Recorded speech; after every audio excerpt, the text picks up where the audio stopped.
तो साथ आप लोग का हमारे चैनल एच एजुकेशन जोन पे बच्चों आज हम देखेंगे कक्षा 12वीं आपका हिंदी व्याकरण से जो 6 नंबर का आपके बोर्ड एग्जाम में जो है रस छंद और अलंकार से क्वेश्चन पूछे जाते हैं। और ये जो है आपके लिए अंतिम मौका है क्योंकि 3 से 4 दिन में आपका जो है 24 फरवरी का आपका पेपर होगा हिंदी का। तो इसमें यहाँ से जो है 6 नंबर के जो क्वेश्चन पूछे जाते हैं वो कौन कौन से क्वेश्चन है और कौन कौन से आपके रस और छंद में अलंकार में इंपॉर्टेंट है, तो आपको पूरा इस वीडियो में बताएंगे। उससे पहले अगर आप लोग चैनल पर नए हैं तो चैनल को सब्सक्राइब कर लीजिए और वीडियो को लाइक करिए और अपने दोस्तों के साथ ज़्यादा से ज़्यादा शेयर करिए। और इसमें प्यार बच्चों हम आपको पूरा जो है अलंकार में बताएंगे कि अलंकार में आप लोगों को कौन कौन सा याद करना है, और आपको रस में कौन कौन से रस तैयार करने हैं और कौन कौन से आपको छंद तैयार करने हैं, और पूरा आपको परिभाषा और उदाहरण सब बताएंगे। तो सबसे पहले आपकी बात करेंगे प्यार बच्चों अलंकार की। तो अलंकार में आपको पहला जो तैयार करना है प्यारे बच्चों, आपको अनुप्रास अलंकार करना है, यानी कि अनुप्रास अलंकार की परिभाषा और इसका उदाहरण। तो आइए देखते हैं आपका क्या होता है अनुप्रास अलंकार। तो एक ही वर्ण की बार बार आवृत्ति होने पर अनुप्रास अलंकार होता है, यानी कि आपका जहाँ पर एक ही वर्ण की आवृत्ति बार बार होती है वहाँ पर आपका कौन सा अलंकार होता है, तो अनुप्रास अलंकार होता है। जैसे उदाहरण में देखेंगे सम सुवरन सुखकर सुजस न थोर। तो यहाँ पर आपका स वर्ण की आवृत्ति जो है बार बार हुई है, सम में स आया है, सुवरन में स आया है, सुखकर में स आया है, सुजस में स आया है। यानी कि जहाँ पर एक ही वर्ण की आवृत्ति जो है प्यारे बच्चों आपका बार बार होती है वहाँ पर जो होता है आपका अनुप्रास अलंकार होता है। अब दूसरा जो आपका इंपॉर्टेंट अलंकार है वो है यमक अलंकार, यानी कि आपको अलंकार में कौन कौन से पढ़ने हैं पूरा डिफिनेशन के साथ बता रहे हैं। और ये आपके लिए अंतिम मौका है क्योंकि 24 फरवरी की पेपर से पहले अगर आप ये क्लास पूरा वॉच कर लेते हैं तो आपका 6 नंबर जो यहाँ से फिक्स हो जाएगा। तो यमक अलंकार क्या होता है, जब एक ही शब्द दो या दो से अधिक बार आता है और भिन्न भिन्न अर्थों में प्रयुक्त होता है तो वहाँ पर यमक अलंकार होता है। यानी कि जब किसी वाक्य में जो है या फिर किसी सेंटेंस में जो है आपका एक ही शब्द दो या दो से अधिक बार आता है और उसके अर्थ भी जो होते हैं आपके क्या होते हैं, भिन्न भिन्न होते हैं, तो वहाँ पर जो आपका अलंकार होता है वो यमक अलंकार होता है। जैसे उदाहरण देखेंगे कहे कवि बेनी ब्याह की चुराइलिन बेनी, यानी कि यहाँ पर जो बेनी है दो बार आया है, पहला बेनी ये है और दूसरा बेनी ये है। तो यहाँ पर जो है पहले बेनी जो है आपका पहला जो बेनी दिया है इसका अर्थ हो जाएगा कवि बेनी प्रसाद, और दूसरा जो आपका बेनी है प्यारे बच्चों इसका अर्थ हो जाएगा चोटी। अगर इस प्रकार उदाहरण लिख करके आप जो उसका पहचान बता देंगे कि पहले बेनी का अर्थ है कवि बेनी प्रसाद और दूसरे बेनी का कवि चोटी, तो आपको जो है एग्जामिनर पूरे 2 नंबर देता है। और एग्जाम्पल जो है आप अपने मन से कोई दूसरा भी याद कर सकते हैं, बाकी परिभाषा आपकी यही रहेगी। आपको एग्जाम्पल में जो एग्जाम्पल आपको सूटेबल लगे, जरूरी नहीं है कि यही एग्जाम्पल आप याद करें, आपको जो एग्जाम्पल सूटेबल लगे आपको आसानी से याद हो जाए आप उसको याद कर लीजिए। अब तीसरा जो आपको अलंकार में पढ़ना है प्यारे बच्चों वो है आपका श्लेष अलंकार, और ये भी जो है आपका महत्वपूर्ण अलंकार है। और हमने जितने भी आपको प्रीवियस ईयर के पेपर कराए थे उसमें आपको बताए थे अलंकार रस और छंद के पहले से भी हमने वीडियो बनाए थे, लेकिन अब आपका 3 से 4 दिन एग्जाम बचा है तो फिर से आपके रिवीजन के लिए एक वीडियो बना रहे हैं। तो श्लेष अलंकार आपका क्या होता है, जहाँ पर कोई शब्द एक ही बार आए लेकिन उनके अर्थ जो होते हैं अलग अलग हों वहाँ पर श्लेष अलंकार होता है। यानी कि जब किसी वाक्य में जो है एक शब्द जो है एक ही बार आता है लेकिन उनके अर्थ जो होते हैं अलग अलग होते हैं तो आपका वहाँ पर श्लेष अलंकार होता है।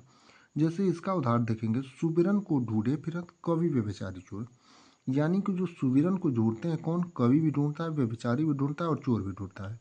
तो सुबिरन का जो अर्थ होता है प्यारे बच्चों यहाँ पर कवि के लिए सुंदर वर्ड होता है, व्यभिचारी के लिए गोरी होता है, और आपका जो होता है चोर के लिए स्वर्ण होता है। तो ये आपका उदाहरण हो जाएगा।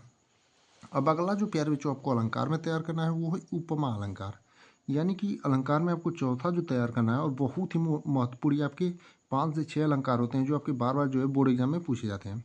अगर आपको 6 नहीं याद होते हैं तो 4 जो है आपको महत्वपूर्ण याद करने हैं। जैसे आपका श्लेष हो गया, उपमा हो गया, रूपक हो गया और उत्प्रेक्षा हो गया। तो चौथा उपमा जो है जब किन्हीं दो वस्तुओं की गुण आकृति स्वभाव आदि में समानता दिखाया जाए या दो भिन्न वस्तुओं की तुलना की जाए तो वहाँ पर जो आपका होता है प्यारे बच्चों उपमा अलंकार होता है। जैसे उदाहरण इसका हो जाएगा मुख मयंक सम मंजू मनोहर, यानी कि उपमा अलंकार का आपका उदाहरण क्या हो जाएगा, मुख मयंक सम मंजू मनोहर। अब अगला जो आपका इंपॉर्टेंट अलंकार है प्यारे बच्चों है रूपक अलंकार, यानी कि क्या होता है आपका रूपक अलंकार, ये देखते हैं। जहाँ उपमेय में उपमान का भेद रहित आरोप हो वहाँ रूपक अलंकार होता है। यानी कि जहाँ उपमेय में उपमान का भेद रहित आरोप होता है प्यारे बच्चों वहाँ का आपका कौन सा अलंकार होता है, रूपक अलंकार होता है। जैसे इसका उदाहरण हो जाएगा चरण कमल बंदो हरिराई। तो आप लोग जो है प्यारे बच्चों उदाहरण जो है अपने मन से कोई भी याद कर सकते हैं जो एग्जाम्पल आपको सूटेबल लगे। बाकी हमें जो सूटेबल और इजी, वैसे हम जितने भी उदाहरण आपको बताएंगे सभी इजी उदाहरण बताएंगे और आपको आराम से याद हो जाए। छठवां और अंतिम अलंकार। अलंकार में आपको 6 ही तैयार करने हैं। अगर आपको 6 नहीं तैयार होते हैं तो इनमें से कोई भी अगर आप 4 तैयार कर लेते हैं तो आपके लिए उतना भी बहुत है। तो उत्प्रेक्षा अलंकार आइए देखते हैं क्या होता है। जहाँ उपमेय में उपमान की संभावना व्यक्त की जाए वहाँ उत्प्रेक्षा अलंकार होता है। और जितने भी अलंकार होंगे या रस होंगे या छंद होंगे उनका डेफिनेशन भी हम आपके लिए सबसे ईजी से ईजी तरीके से लाए हैं और इससे आसान कोई आपको नहीं बता सकता है। तो उत्प्रेक्षा अलंकार जहाँ उपमेय में उपमान की संभावना व्यक्त की जाए वहाँ पर आपका उत्प्रेक्षा अलंकार होता है। जैसे इसका उदाहरण हो जाएगा, सुहत ओढ़े पित पर श्याम सलोने गात, मनहु नीलमणि शैल पर आतपु पर्यो प्रभात। तो ये आपका जो हो जाएगा उत्प्रेक्षा अलंकार का उदाहरण। बाकी अलंकार में आपको उतने ही 6 तैयार करने थे। अब अगला दूसरा नंबर जो है आपका रस है। अब रस में पहला जो आपको तैयार करना है प्यारे बच्चों, आपको श्रृंगार रस तैयार करना है। तो आइए देखते हैं क्या होता है श्रृंगार रस की परिभाषा। तो आप जो है विभाव अनुभाव तथा संचारी भाव के संयोग से रति नामक स्थायी भाव से श्रृंगार रस की उत्पत्ति होती है। यानी कि आपके लिए बहुत ही इजी डेफिनेशन है कि विभाव अनुभाव तथा संचारी भाव के संयोग से रति नामक स्थायी भाव से श्रृंगार रस की उत्पत्ति होती है। और किसी भी जब रस की आप तैयार जो है परिभाषा याद करें तो आप जो है बस इतना तैयार करिएगा कि विभाव अनुभाव तथा संचारी भाव के संयोग से। अब जो आप कोई भी रस हो यहाँ पर जो है जैसे श्रृंगार रस का रति होता है स्थायी भाव, हास्य रस का हाथ होता है तो यहाँ पर हाथ से लगा देंगे। हास्य नामक स्थायी भाव से जो है हास्य रस की उत्पत्ति होती है। तो ये जो एक डिफिनेशन हमने बताया ये आपके लिए ईजी होता है। सब डिफिनेशन में आपको शुरू में यही रहेगा विभाव अनुभाव तथा संचारी भाव के संयोग से। अब जो स्थायी भाव होता है सबका अलग अलग होता है तो सबका अलग अलग स्थायी भाव अगर बदल देंगे आप तो सबका जो है डिफिनेशन इसी पर तैयार हो जाएगा आपका। अब बाकी आपको जो इजी लगे आप वैसे तैयार करिए। तो आपका श्रृंगार रस का हो जाएगा विभाव अनुभाव तथा संचारी भाव के संयोग से रति नामक स्थायी भाव से श्रृंगार रस की उत्पत्ति होती है। उदाहरण हो जाएगा आपका, मेरे तो गिरधर गोपाल दूसरा न कोई जाके, सिर मोर मारे मुकुट पति मेरे सोई। अब उदाहरण हमने जो है बताया आपको, अगर इससे इजी उदाहरण कोई दूसरा लगे तो उसे आप याद कर सकते हैं।